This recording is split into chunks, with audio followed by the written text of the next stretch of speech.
Good morning, friends. Mark Holmes here, of course, with my buddy Cowboy Joe Boo and Joe Bear in the house. And as always, I want to thank you all for watching, commenting, subscribing, and being part of the Joe Boo Sports Report. Without you guys, as well as you ladies, you know that this literally does not work. So let's get open for business here, and let's wake up the football gods. Make sure you hit the subscribe button here, help a brother out, and make sure you hit the thumbs up, because all those things help as far as the channel goes. Well, here we are. It is hump day. It is the middle of the week, and it's just like, okay, what's it going to be today? What's it going to be today? You know, I don't like to call people liars. I don't. I really don't. But Stephen Jones and the Dallas Cowboys are lying to you, and they have been lying to us. And they are literally trying to convince us that there's a plan here and that everything that they're doing is going to plan. They're literally trying to sell us on them messing up with Randy Gregory as, well, Dorrance Armstrong is just as good. If Dorrance Armstrong was just as good, why was it you were willing to pay $14.5 million for Randy Gregory, but only $3.3 million a year for Dorrance Armstrong? If you're telling us that you offered him and they're the same guy, then you're saying that you don't really know what you're doing. So one way or the other, you honestly just look like you're stupid. You just are. You know, of course, the whole Amari Cooper thing, that it'll give CeeDee Lamb and Michael Gallup an opportunity to step up. Okay, I hear you on that. But Michael Gallup may not be able to step up till maybe middle of the season, coming back from an ACL. Maybe long term it's going to be good. In the short term, you think that a guy like Cedric Wilson might have been a viable option. Cedric Wilson, who knows your system, had a great repertoire with your quarterback. Maybe you kept him for insurance, but of course we were told we cannot afford guys. Well, Rich Eisen show, I tell you, I like Rich Eisen show. Rich Eisen had Bobby Wagner on for over half an hour. I'm not going to get you the whole interview on here, but this just enough to make you feel bad about the situation. I want you to know that Bobby Wagner's cap hit for this year is $2.5 million. Now, that is, of course, for 1 year. The second year, it goes up to $12 million. I get that. It does escalate. But worst case, if you decided it didn't work out the first year, you could end up cutting him and only taking a $7 million dead hit. So what you're talking about is risking $9.5 million for 1 year. It's about what we paid for Greg Hardy for a year. Didn't work out. But that's what he got several years ago. Cowboys could have gotten this done. And by all indications from this interview, he was definitely interested in coming here. Let's listen to this so that way, I know we get tired of hearing the same thing, but at some point you have to take the bad news. You have to listen to the bad news again and again so that way you understand. You don't forget the malpractice that is being done with the Dallas Cowboys. We're going through your free agency, right? Yep. And how many teams did you end up chit-chatting with? Bobby? I had to reach out to all of them because You're the one who called. I sent a text. So NFLPA had this I guess like when agents do it or when teams do it, the GMs have the list of all the players, and next to the player's name is agent. So I'm pretty sure my name was blank. So I got a list of all the GMs, and I text them and just let them know that I was still representing myself and this is how they could reach me.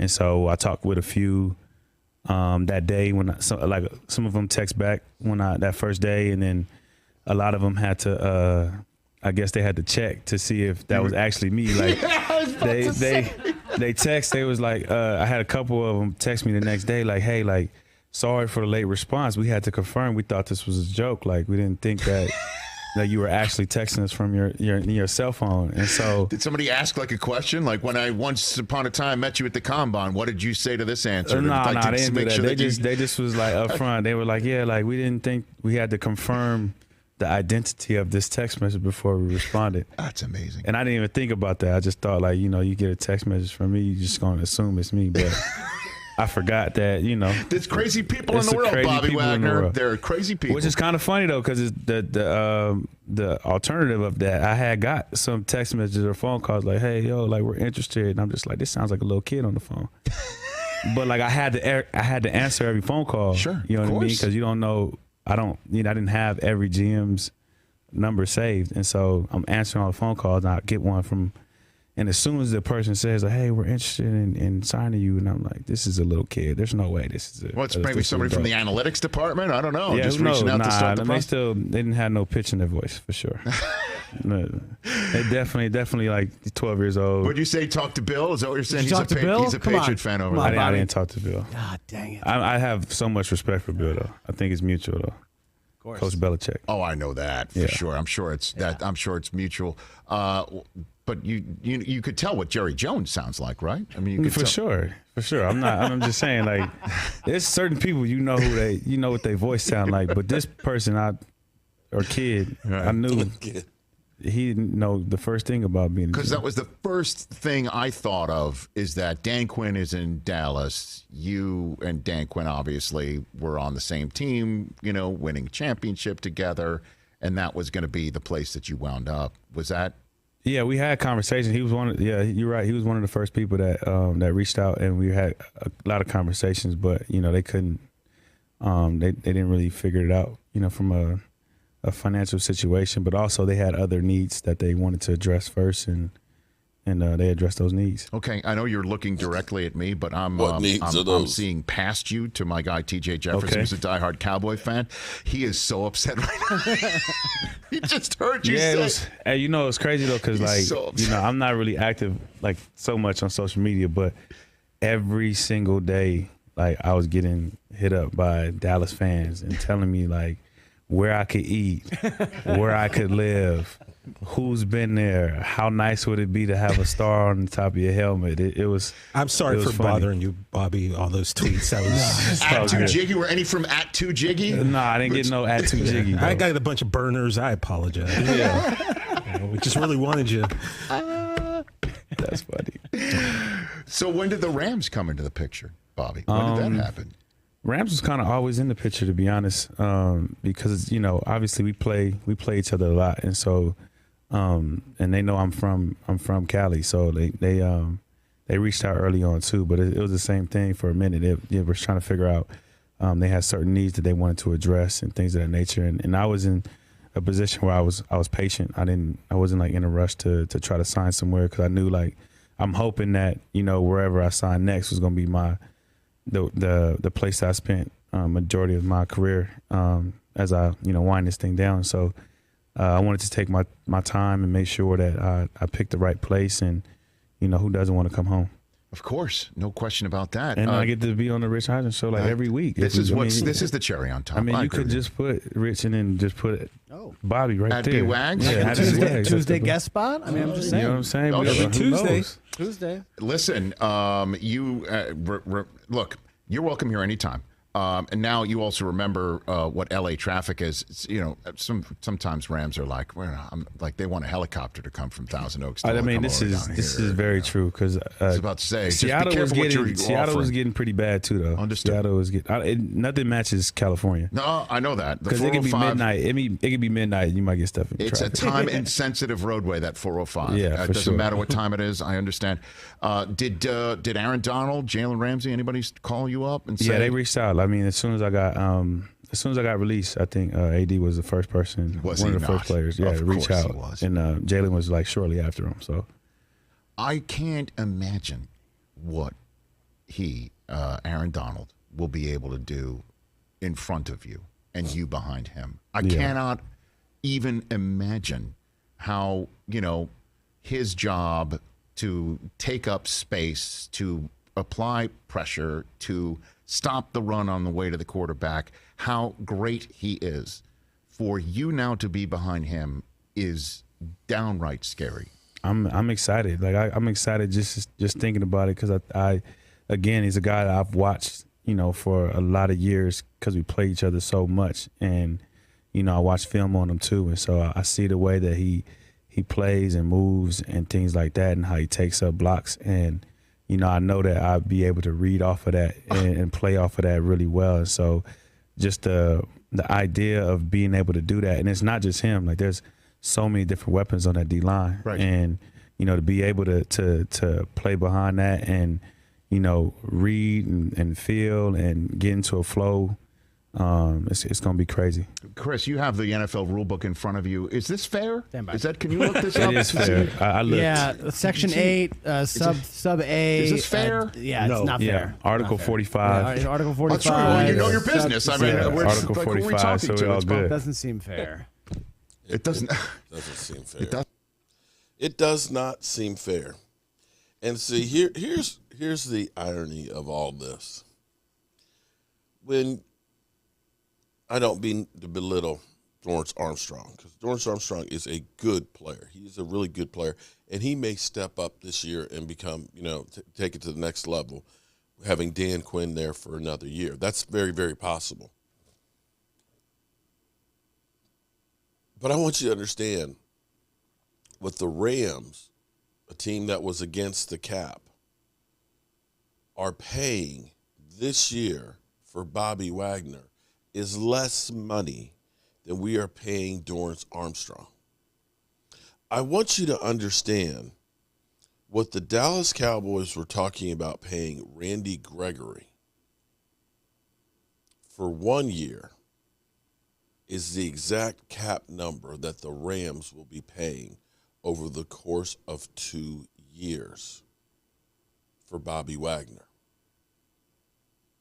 Understand that the way that contract is structured, worst case, you keep Bobby Wagner for 2 years. Let's just say for 2 years. 2 years. $14.4 million. And you let him go for a $3 million dead hit. That's it. That's it. So in essence, worst case would have been if you could have worked out and negotiated a contract like the Rams did for $17 million, worst case, you got the guy for 2 years.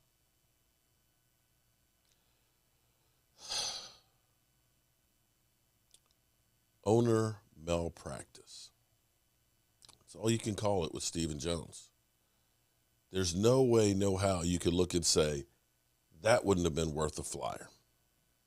There's nothing we can do about it. Stephen Jones is set in his ways and trying to make you think that, this is how you build. When Stephen Jones starts talking about how you win Super Bowls,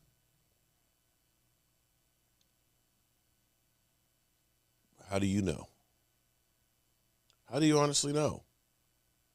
You can't even get to the divisional rounds. I can look at the Jets and the Jaguars and at least say they've been to the championship games in the time since we've been there. For Stephen Jones to tell us how you build a Super Bowl team, it's like, stop. Just stop right there. Stop right there. Don't ever let come out your mouth how you build a Super Bowl team, because you're not doing it, Stephen Jones. You're not doing it. When all of our Cowboy fandom and all that, we go to point fingers. Doesn't seem like we have enough fingers that are pointing at this kind of stuff. I know what'll happen. By the time we get to training camp, we're going to be talking about all the talent that the Dallas Cowboys have. They're a Super Bowl roster and everything. Don't believe it. Don't believe it. Not when the Super Bowl champions are able to add a guy for $2.5 million that's been one of the best linebackers in football over the last decade, who actually wanted to be here and could have fit into your cap situation. Owner malpractice. Hope you guys have a great day. I'm going to be down the country doing some work and stuff, so I won't be working in the shop in here. I'm going to be taking this show on the road, but, you know, we'll bring you all the news that is the Dallas Cowboys.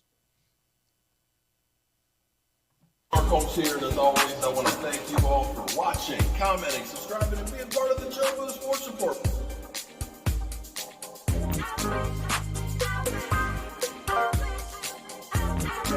One hell of a job, and the only thing else I got to